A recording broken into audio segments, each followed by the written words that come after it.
Hello, welcome to our webinar today about disaster, conflict, and impact assessment. My name is Bridget John, and I'll be your moderator today. Our webinar is hosted by the International Association for Impact Assessment, or IAIA. We are the leading global network on best practice for using impact assessment to make informed decisions. Today's webinar is part of a series of webinars offered by IAIA, and I invite you to visit our website to check out the recordings of a few of our more recent ones, or any of them. They're all available for free. You can see we cover a variety of topics: gender, emerging technologies, biodiversity, indigenous voices, psychosocial impact assessment. There's a few in there on health and on resettlement as well. So lots of them out there to check out. You can see the URL there on the bottom of your screen. And you can also see our Twitter handle and our hashtag if you would like to tweet today about our webinar and what you're learning. Before we get started, we do have a few items of housekeeping.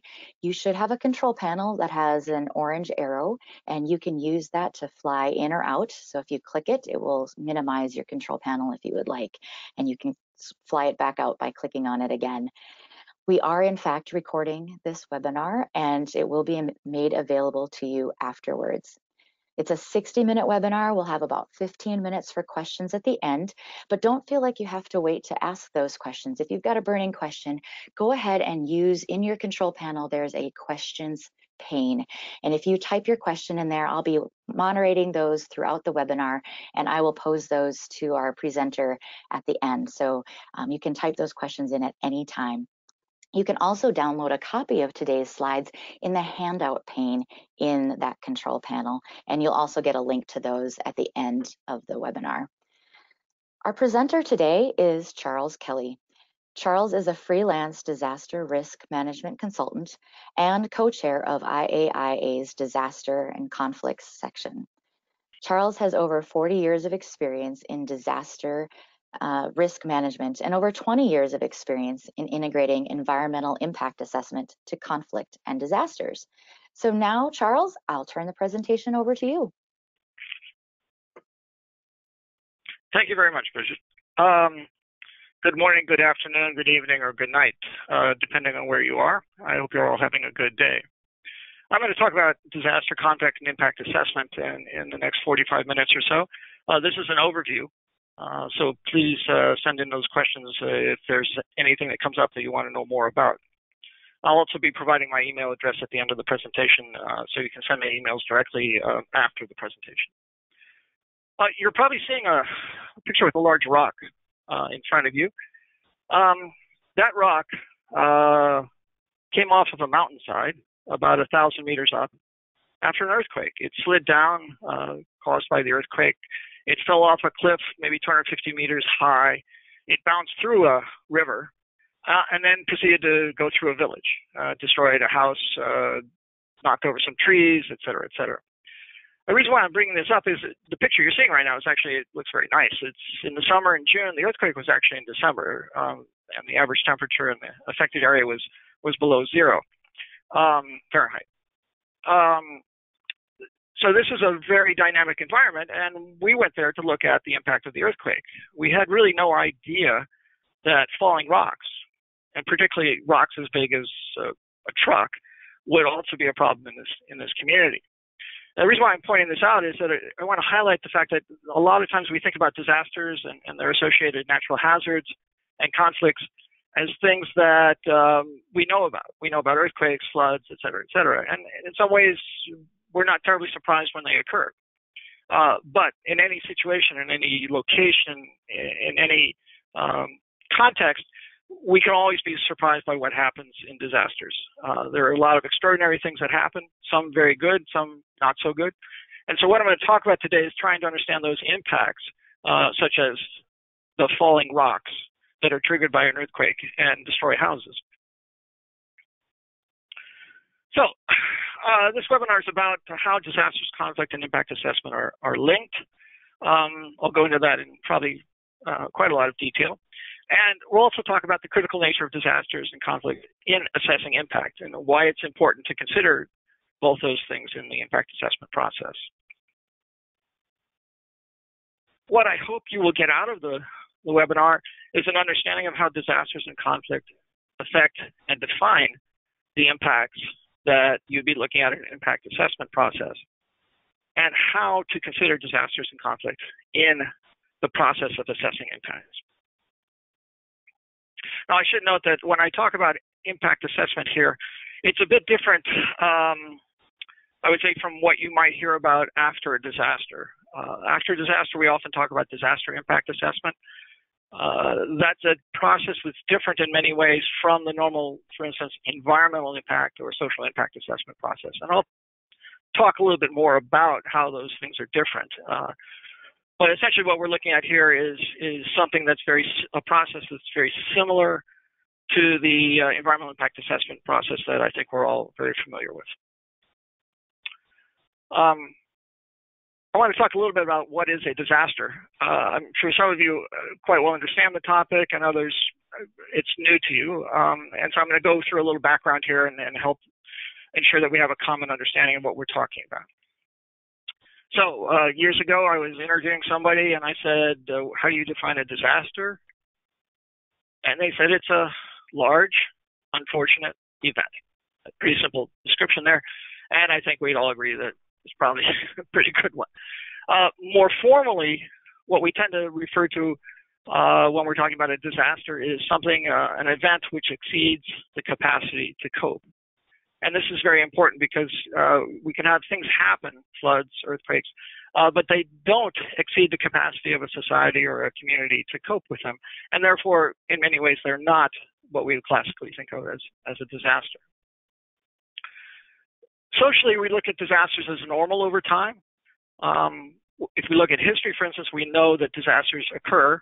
We can trace them through history, and we know a lot about where they occur in many cases, and in many ways, we know why they occur. But often the timing, the exact timing is uncertain, and this creates the uncertainty that provides the drama and that's associated with a disaster. Disasters tend to be socially unequal. Not everybody's affected equally, or more significantly, recover equally. Here, it's the issue of relative wealth. That's often critical. So somebody who has quite a lot of wealth may lose a lot in an earthquake or a flood compared to their neighbor who has less wealth. But still, as a result, they're able, the person with more wealth can recover faster. And so it's socially unequal. And this is one of the factors that we've come to realize probably more so in the last decade and 20 years, is that not everybody's affected the same way. And so when we look at impacts and we look at what we can do about disasters, we have to consider these aspects of it that are social and that in often cases relate to inequality. At the same time, when we have a disaster, it's pretty clear and straightforward. Earthquake knocks down houses. We know that. There's no really doubt about that. And this nature of a disaster being clear and straightforward often means that people understand when a disaster has occurred, and they often are quite interested in responding to a disaster and helping people recover and everything. We also can say that disasters are a failure of development. So this may be considered a bit controversial, but the idea here is that if we have good development, then good development is reducing the likelihood of disasters, whether they be epidemics, floods, houses affected by flooding, houses that collapse from earthquakes, et cetera, et cetera. So it's that process of development that if it doesn't consider the nature of the hazards and the disasters that could happen, could actually make for a worse situation in the future. The trend that we see globally over the last several decades is increasing economic loss, but fortunately reduced human loss from disasters. And the reduction in the human loss is often associated with better warning systems and better education. But the increased economic loss is often associated with people moving into places that are more hazardous, and therefore when a disaster occurs, there's much higher losses than previously. This trend is not 100% universal. There are variations to it, but it's the general trend that we're seeing. So everybody would look at this picture from Mozambique, recent cyclones. It's flooding, okay? this is what we call a hazard. It's not a disaster yet because it's just flooding. And flooding actually can be quite good. It returns nutrients to the soil. In many parts of the world, people depend on flooding for agricultural production. But you can see it covers a large area, and as a physical event, it's quite significant. However, when we add people to the mix, to the hazard, then that's where we often find the disaster. So you can see here another picture from Mozambique. If you look closely, you'll see the houses are damaged. You'll see people in boats, people standing on buildings. In this context, you realize that the water supply is contaminated. There's probably no electricity. The sewage system, if one existed or what exists, is non-functional. Food supplies have probably been damaged. Refrigeration isn't working, so all the vaccines have been lost. The possessions of people have been damaged, but also the commercial supplies of food and other things that have been in all those buildings may be soaking wet and of no value to anybody. So this is really what we're talking about in terms of the disaster. We can save lives and reduce the human loss by better warning and some aspects of better disaster planning, but it's that economic loss that's really the most significant thing that we see increasing over time. Some of you may remember this picture from Brisbane. This is the big developed part of the city across from where the conference was.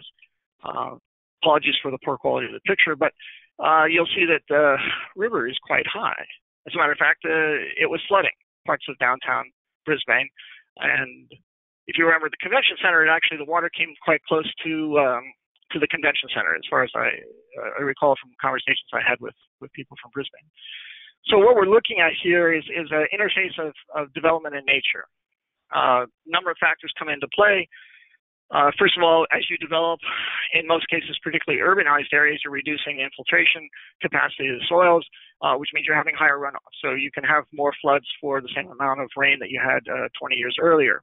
Also, how you build a city, and particularly on a river, but also in the case of San Francisco or Los Angeles or Manila, in areas that are affected by earthquakes, you have to consider those things so that when those events occur, when those hazards occur, you're not facing a disaster.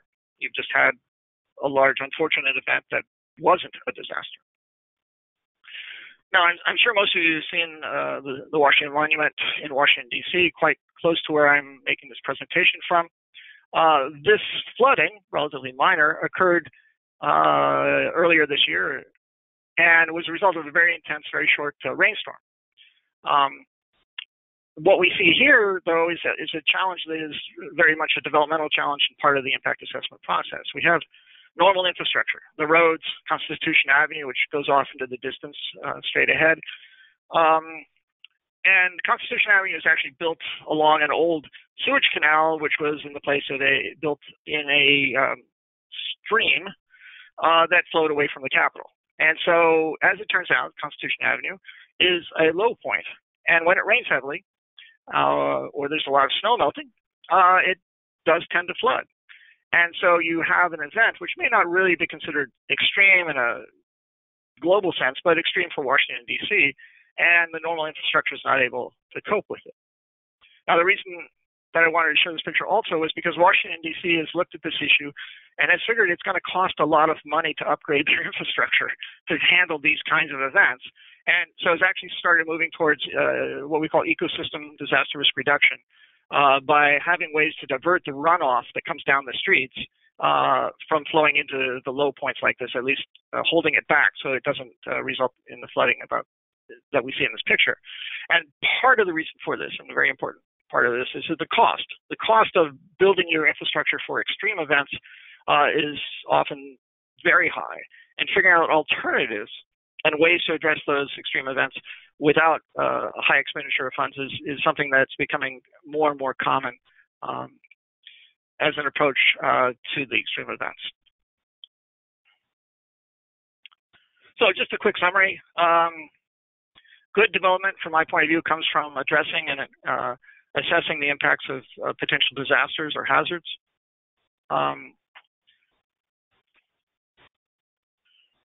And that's why impact assessments need to consider hazards and potential disasters if the development is to be good. There's no reason to do development and then end up in a situation where people are at greater risk or more likely to be affected by disasters than before you did the development. The reason why I'm using development here is because that's the process that society is normally going through change. And we might look at a formal development project, or we might look at informal development as it occurs within a society. And the impact assessment process, from my point of view, is to try to understand those impacts that could come from that development process and try to identify how to mitigate or avoid the negative impacts. And so for me, good development is development that takes care of the negative impacts. So turning to conflict.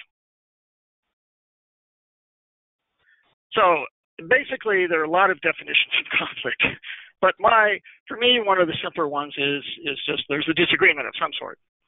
The nature of that disagreement or the causes of it or the outcomes of it can be quite variable, but there's a disagreement someplace.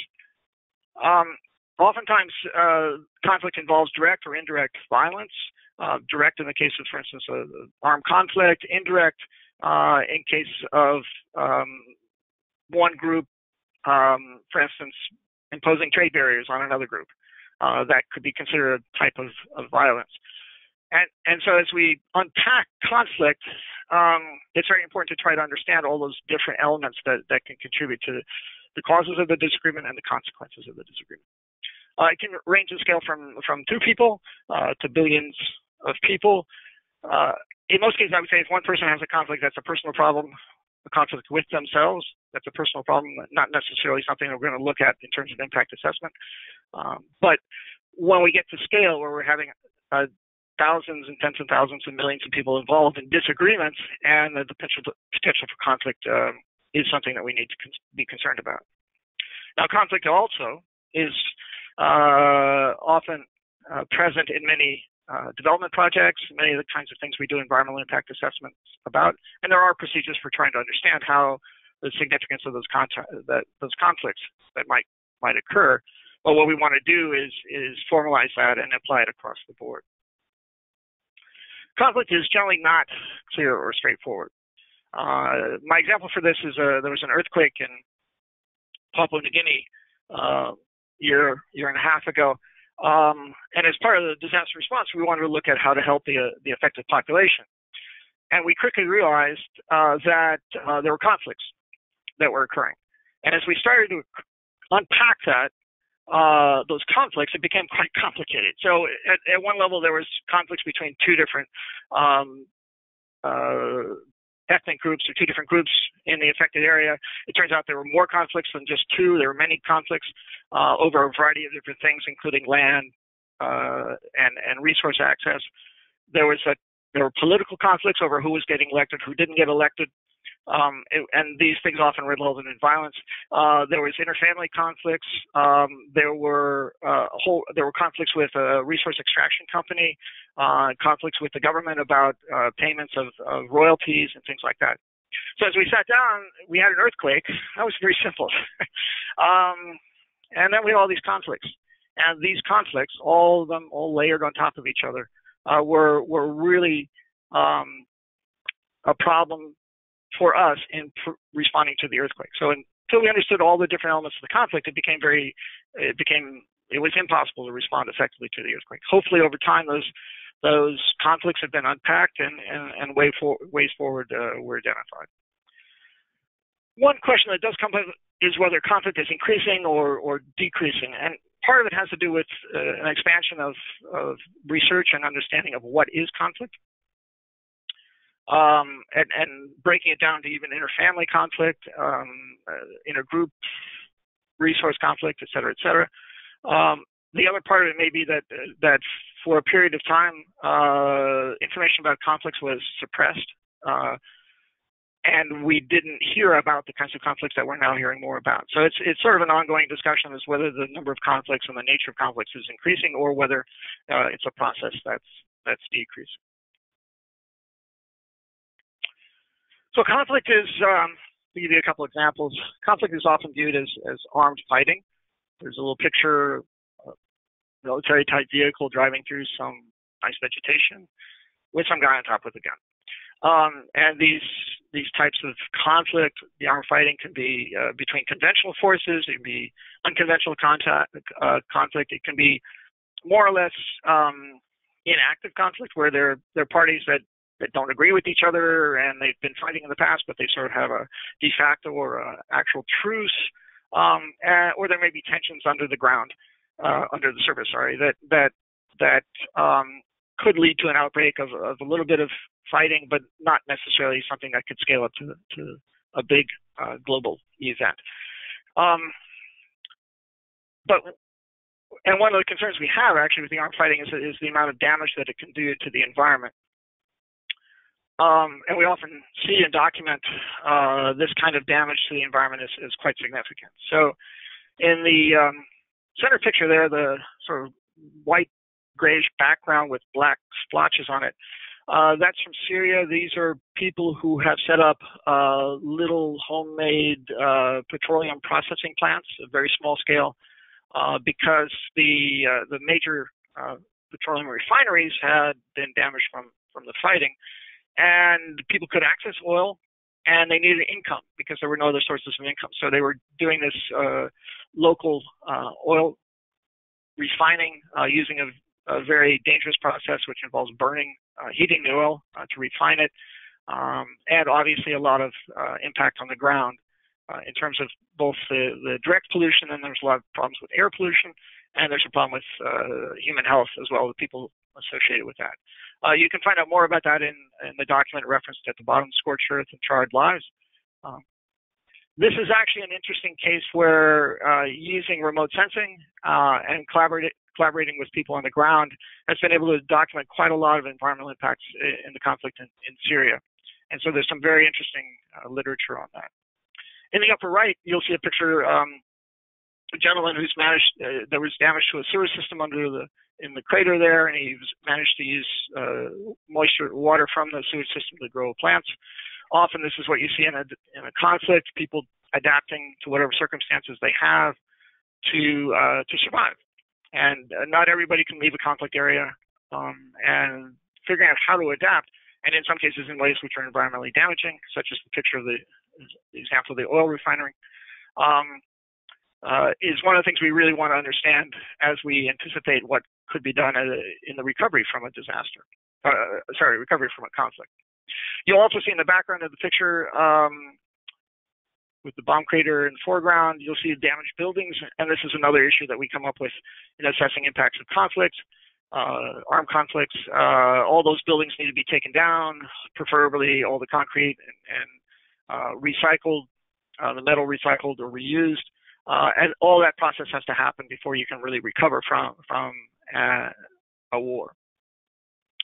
If you'd like more information about these examples, specifically from Syria, there's a book done by PAX, which is an NGO based in the Netherlands.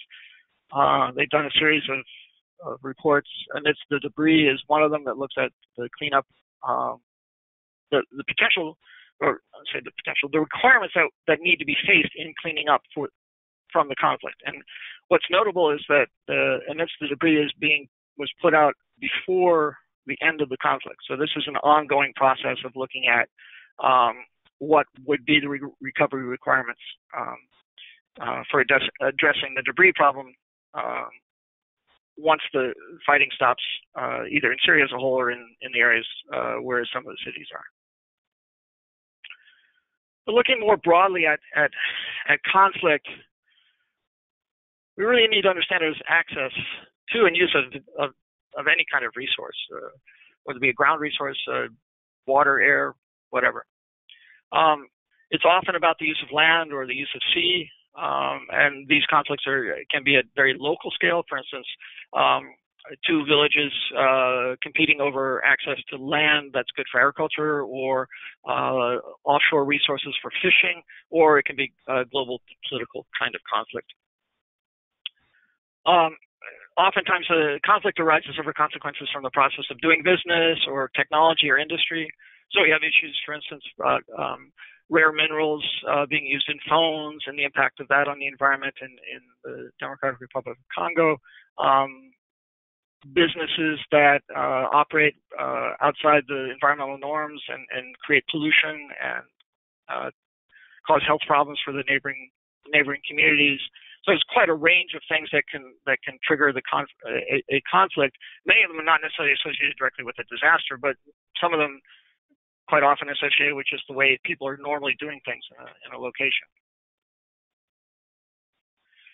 There's often a lot of related to these kinds of conflict. There's a lot of issues associated with social inequality and power relations.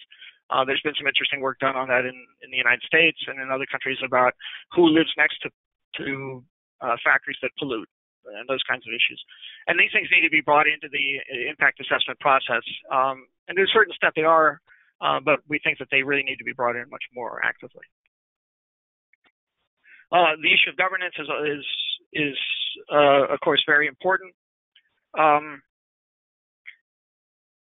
Good governance tends to minimize conflicts or provide mechanisms for conflicts to be managed, whereas a lack of governance often is many people see it as a trigger for the conflict.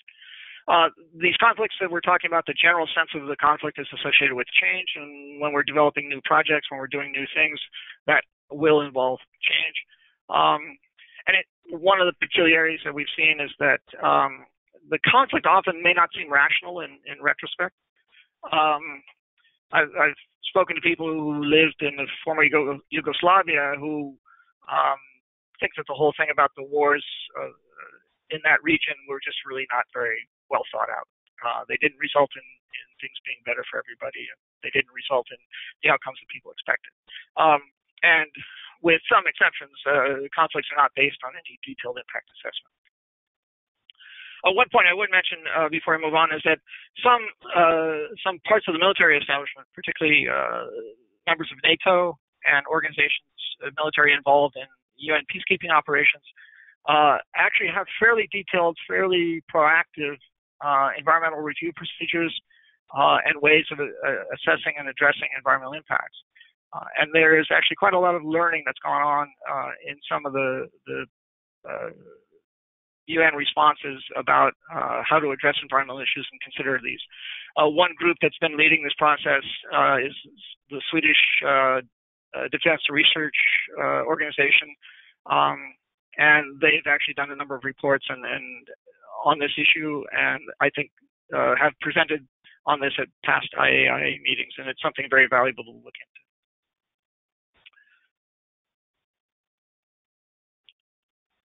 So to summarize again, sources of conflict are widely present. War gets a lot of attention, but there are also a lot of other sources of conflict out there, and we need to recognize that the conflict can be triggered or exacerbated by change, and understanding that process of change and what are the triggers and links to conflict are quite important. Environmental impact assessments can look at possible sources and impacts of conflict before a project is implemented. And also, as in the case of PACs and others, looking at the impacts of conflict during the conflict or as the conflict ends. But I would note that this second ongoing assessment of impacts of conflict is not your normal environmental impact assessment. When you're looking at an ongoing conflict, you're looking at a very fluid situation in which you have you have people who are fighting with each other, and they may not be too amenable to having you come in and point out that they caused or damage from some of their activities, and the opposing side may be very happy to have you come in and document the damage that was done by the people they oppose. So working in a conflict and particularly looking at impacts can be a very difficult process, and one that needs a lot of care to make sure that you're not becoming unfortunately part of the conflict. So now I want to talk a bit about the human factors. And the reason why I bring this in is because what we're looking at in terms of impact assessment, we're looking at the impact essentially basically of hazards and conflict, disasters, and conflict on humans. And part of the reason why I focus on this is because our whole focus is on ensuring that humans are not adversely affected by change, and hopefully their lives are made better by change. from a disaster management point of view or humanitarian assistance point of view, we put primacy of life above all else. So if necessary, we will sacrifice the environment to save lives. It's the primacy of life above all things else. Well, one thing that we kind of can accept, I guess, is that people don't willingly put their lives at risk. I mean, people don't go out and try to shoot themselves unless they have a good reason to. People don't do things that they think are really dangerous. However, people do dangerous things.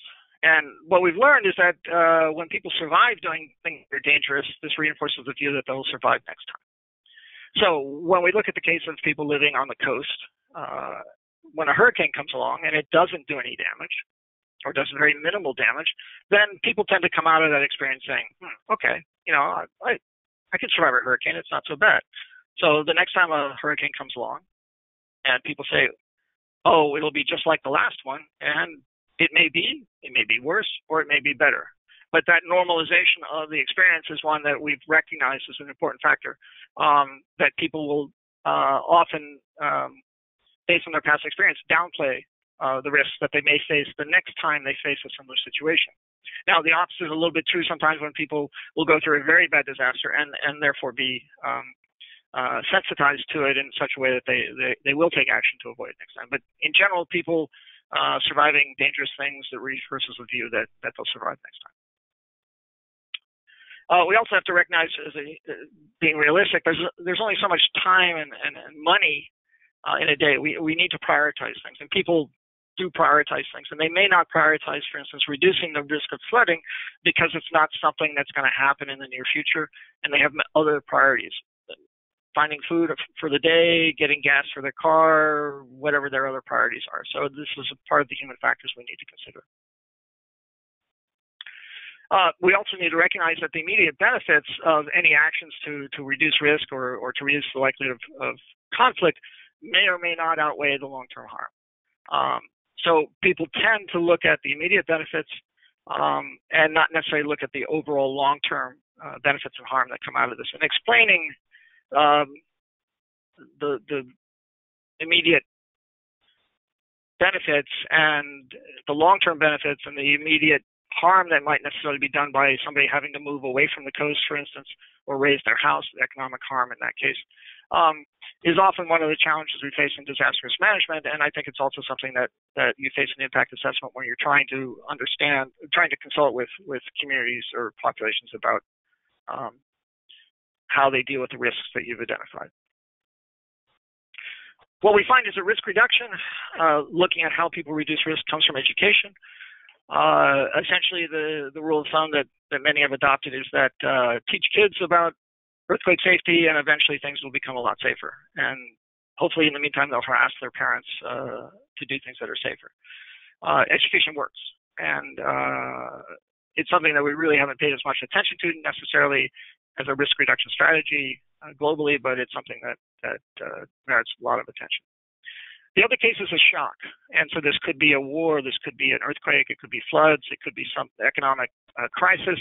And what we see in some cases is that risk reduction happens after that. People take measures afterwards to try to reduce their risks for future shocks.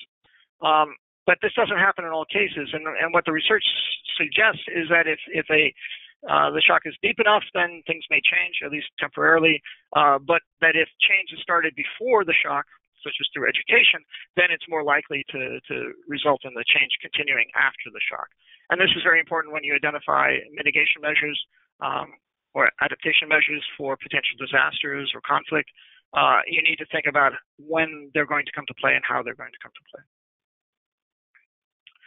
So turning to addressing and assessing the impact of disasters and conflict, I have some fairly simple, straightforward guidance, which I'd like to suggest to you based on my experiences.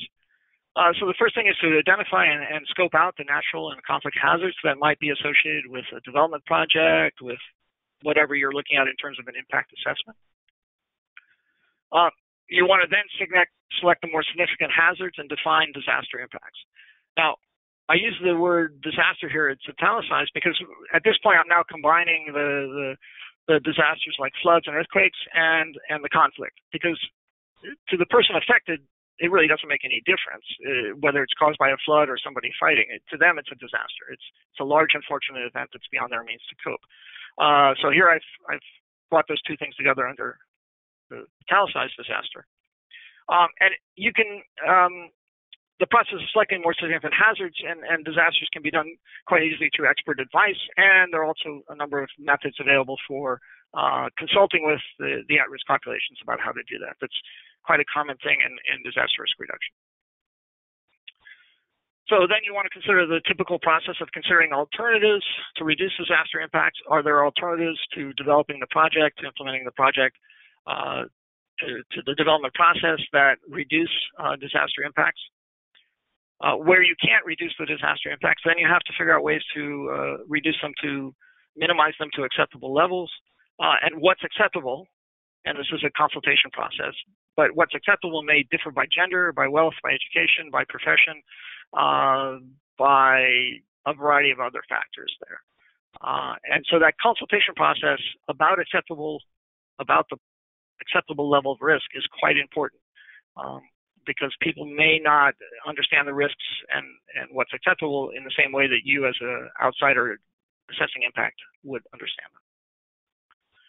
Then you have the environmental monitoring, management and monitoring plan, the EMMP or the EMP, depending on which words you're using, should be used to minimize the risks that can't be avoided. Now, so you're going through a two-step process here. One is you're trying to avoid, consider alternatives and reduce disaster impacts or reduce the risks based on the consultation process. But when you come to the point where you can't reduce them any further to what's acceptable, to a level that's acceptable, then you have to look at the MMP to minimize the risks. Now, in a normal context where we would be looking at disaster risk management, we would develop what we call a risk reduction plan, and essentially it's very similar to an EMP, but the structure would be different. The content would be very similar. I would suggest that through this whole process, considering education as a foundation for the change that needs to take place when a disaster occurs. In many cases, because of the prioritization process, people will not start making changes before the disaster. In Russian, they have a saying that you don't cross yourself before you hear the thunder. That's just natural. That's the way people are. But if you start that education process, even during the impact assessment procedures, then when a disaster occurs, the population will be better able to make changes that are necessary. And recognize that there's no zero risk. There are only risks reduced to acceptable levels. This may seem daunting, but the good news is there are a lot of experts out there. There are a lot of models and risk assessment procedures available that can be incorporated into the environmental impact assessment process. There's generally a good understanding of the nature of natural and technological hazards. Social issues, a little bit more challenging at this point, but we're getting to a much better understanding of the social issues that can lead to conflict. Data may be scarce, but so what else is new? I mean, you're always going to be dealing with scarce data, and there are ways around that, and you just have to be innovative. What you should be looking for is a minimum outcome of do no more harm than in the past. So if you're going to change things through a development project of any nature, you want to end up with a situation that's not worse than it was in the past. And I think, unfortunately, there have been a number of cases where the development process has resulted in things being worse than they were in the past. What you really want to do is come to an outcome that is less harm in the future, so that the development process, the process of change, results in better lives and safer lives for people. So the anticipated results of this webinar were to help you understand how disasters and conflict affect and define impacts, and how to consider disasters and conflict in the impact assessment process. This has been a very brief overview. I hope it's been informative and useful to you.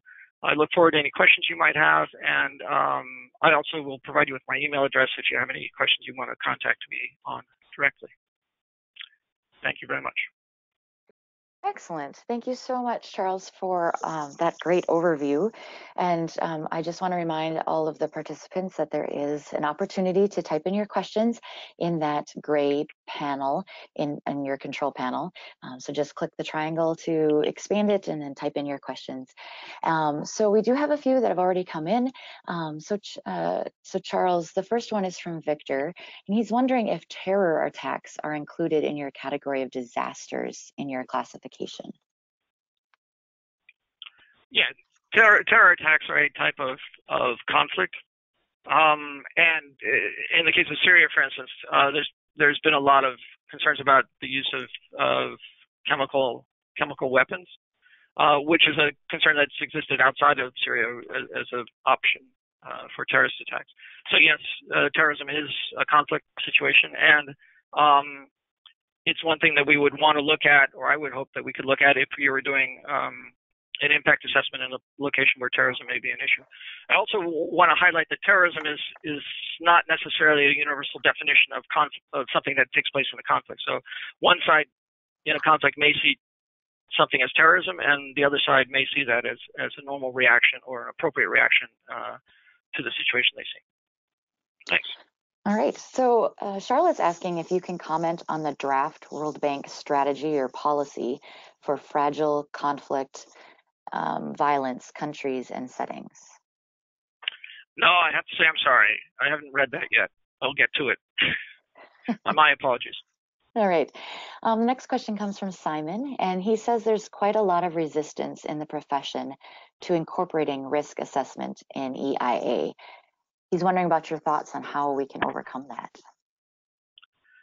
Well, one thing that we've been working on for many years in the disasters and conflict section has been trying to explain how disasters and conflict are very important to the successful outcome or an unsuccessful outcome of a development project. So doing an impact assessment, environmental impact assessment, and not considering what can go wrong doesn't make sense. So disasters and conflict are some things that can go wrong. It's a slow process because most people don't like to talk about disasters. They're unfortunate events. They're not happy to the people who are experiencing them. And so sometimes you have to sort of package it in a way that's not necessarily confronting the person or the group of people doing the assessment, but package it in a way that's a little bit less confrontational. I would also say that there seems to be a bridging that's necessary between the impact, and particularly environmental impact assessment process, and the risk assessment process. They follow very similar concepts, but they don't necessarily merge in many cases. And I was recently working on a project where we were trying to, look at risk assessment of sand and dust storms. And you could use an EIA to do that, but you need a specific project to assess, whereas in many cases risk assessments are looking across the board at all possible disasters that could occur without necessarily having any project and alternatives to consider. So there's similarities between the risk assessment and the EIA process, but I think there needs to be more mutual engagement between the two sectors that do those things. Thank you. Another question asking about, well, it's a statement first. So assessment of impacts from natural hazardous phenomena is a standard part of ESIA studies, but they're asking about what about conflicts? Are these also becoming standard in light of recent events? Well, I wouldn't, I think the first point could be debated. I haven't seen all environmental impact assessments, but I've seen quite a number who have not really paid a lot of attention to conflict and disasters. One thing that we have seen is that, particularly because of the concern about climate change, is that in some cases the project development process considers disasters and climate change together as a single problem. And the environmental impact assessment doesn't necessarily incorporate that information into the environmental impact assessment process. So I think there's inconsistency across the board. I would agree, yes, they should. An AIA should include disasters, and in some cases they do, but it's not consistent. In terms of conflict, I think that really comes back to doing your scoping process and understanding what's the context. If, for instance, you're going to build a dam in an area with indigenous population that has been affected by development in the past, they may not be terribly happy about that, and that's a source of conflict. And I think these are the kinds of things that normally get included in specific EIAs, and depending on the context, but to having sort of a universal scanning of all potential sources of a conflict in a project, I don't think that's normally done. I think it's more triggered by somebody by there being conflict before the EIA gets started. During the design process, it triggers conflict, and then the EIA comes in and says, oh, there's conflict. Whereas stepping back and saying, during the design, we didn't see any conflict coming up, but we expect that may come up in the future. One example may be if you decided to build a tailings dam in Brazil right now, you'd probably run into a lot of conflict simply because there have been 2 tailings dam failures. That tension about the tailings dam may not have existed at all before the tailings dam failures. So it's the context that's quite important. Thank you. So Dorney is asking about whether you would approach area impact assessment in an area of active conflict, like war, for example, if you would approach active conflict impact assessment differently. Oh, yes, you would approach it differently. If I take the example of Syria, which has been quite a lot of work has been done on it. The work by PAX, the work by the World Bank has actually looked at it in terms of recovery. An organization called Bellingcat has looked at it together with PAX. So it's an active conflict. So one of the things that has to be done in Syria is you rely very much on remote sensing. And PAX and Bellingcat have done extraordinary good work about using remote sensing and other information from the ground. So reports from news reports, people blogging, people providing information to different sources and using that to correlate and triangulate the environmental issues that they're seeing. And then working with organizations on the ground to verify the information they collect. So Syria is an example of doing it during the conflict, but no, you're not sending out assessors to collect samples from the small-scale oil production facilities and things like that. You might be able to do that at some point, but that's really not the purpose. The purpose is to document the impacts, and you can get pretty good results by using remote sensing these days. There are other cases. There was a case in Darfur where they were looking at some of the impacts of the conflict on housing, for instance, houses being burned down and things like that. So in most cases, working in a conflict situation, you can't go in on the ground, and you have to do in large measure remotely. But you also have to remember to triangulate, because the information that you're getting may be coming from sources that are engaged in one side or the other of the conflict. Charlie's asking, when disaster was not predicted, is there room for a post-disaster or a forensic EIA to address the impacts either from relief efforts or the disaster itself? And if so, what advice would you have for this forensic type process? That's an interesting idea.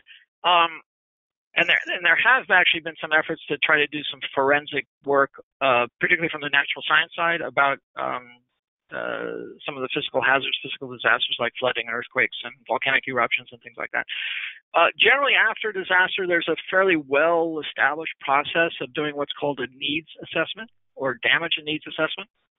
The World Bank, Asia Development Bank, the EU, and the UNDP have a process for this called a post-disaster needs assessment.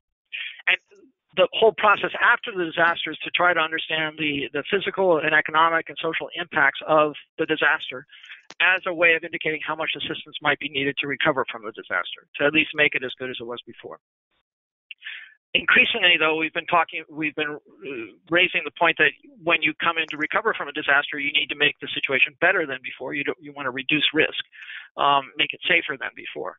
And so what there are a number of tools that look at that. And what we've been doing from the environmental side is we have a number of procedures now, tools available, to look at the environmental issues related to the disaster itself, how the environmental issues contributed to the disaster. So the impact of the disaster on the environment, the impact of the environment on the disaster, or the triggering of the disaster, and then how the assistance that's being provided could or may not be reducing those triggers or things that caused the disaster. So there are tools available on that. If you want to send me an email, I can put you in touch with those. There's what's called the Humanitarian Environment and Humanitarian Action Network, EHAN, that's already been set up and is bringing together information on that. And then the World Wildlife Fund has a website that's looking at that. And there are experts available to help you look at those kinds of things. Thank you. Next question relates to definition, I guess, of potential disasters. Does significant resistance of local communities towards a development project fall into the category of a potential disaster? Thinking of potential consequences like blockades, etc. It sort of depends on how fine-grained you want to do your assessment. And the dividing lines that you might want to accept between different kinds of things. So for instance, if you take the situation in Bougainville in Papua New Guinea, a number of years ago, they were having an active conflict going on between landholders and the people indigenous to the island and a big mining operation. And there was active efforts by the population to damage and destroy and disrupt the mining operation. So that would be something that is important to consider if you're, for instance, looking at a EIA to expand the mine. Now, Bougainville now is actually looking at developing the old mine and maybe developing some new mines. And so these issues of potential conflict are very much on top of the agenda.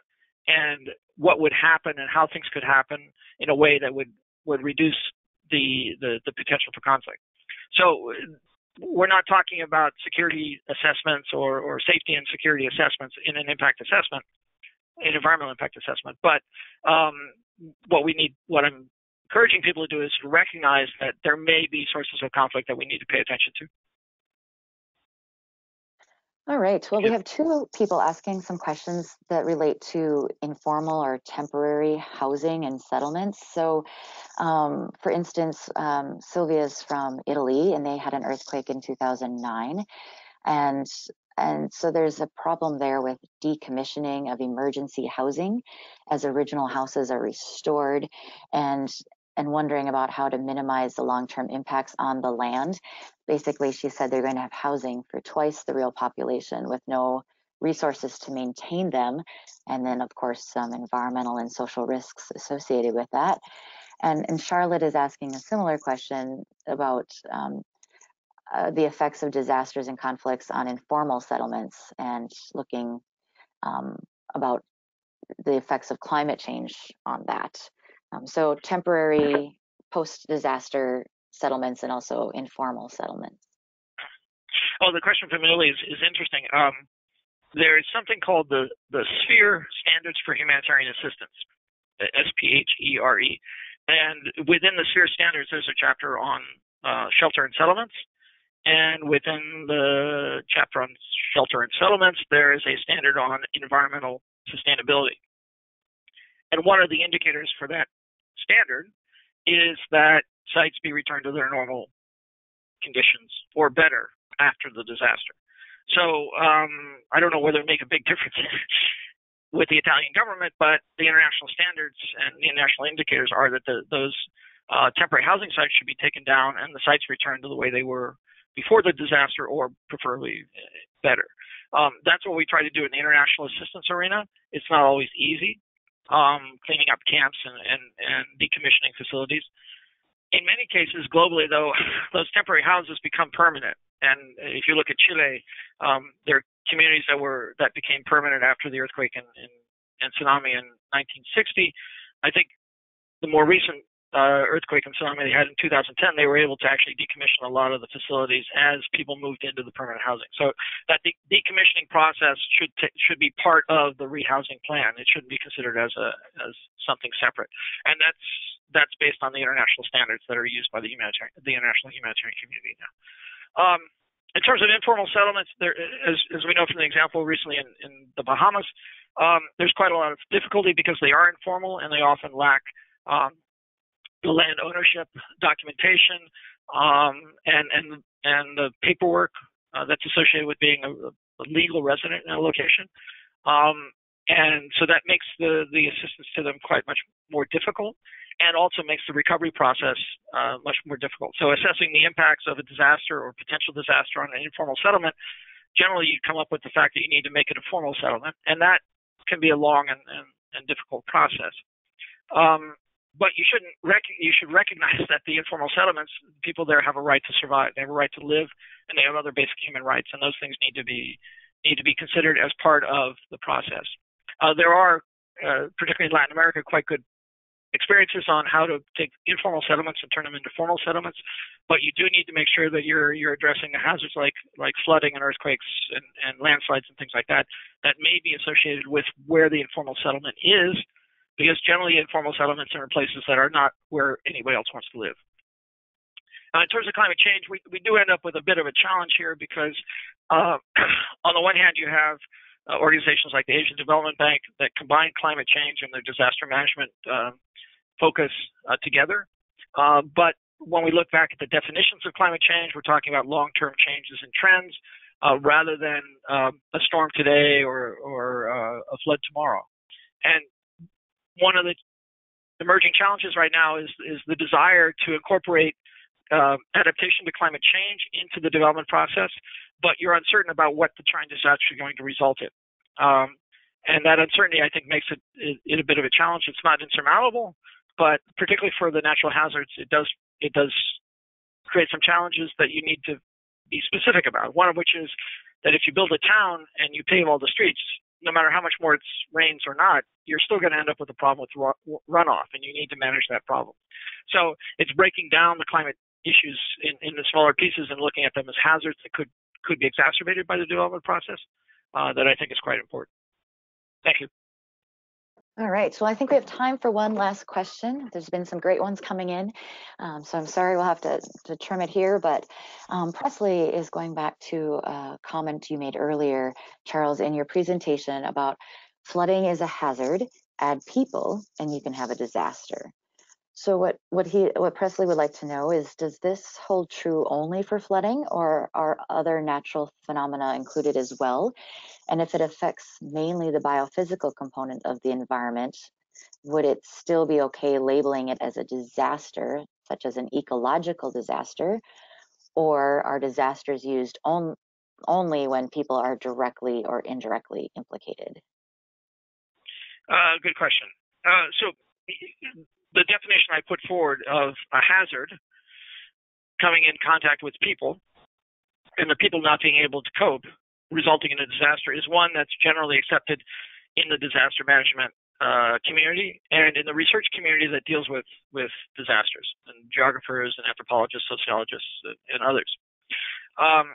So yeah, any kind of phenomena. And then I was using the example of flooding, but I also then said that conflict can be considered a disaster by the people affected. If your house is destroyed, your water supply is destroyed, you have no income sources, you have no food, then that for you is a disaster. You're not able to cope with that.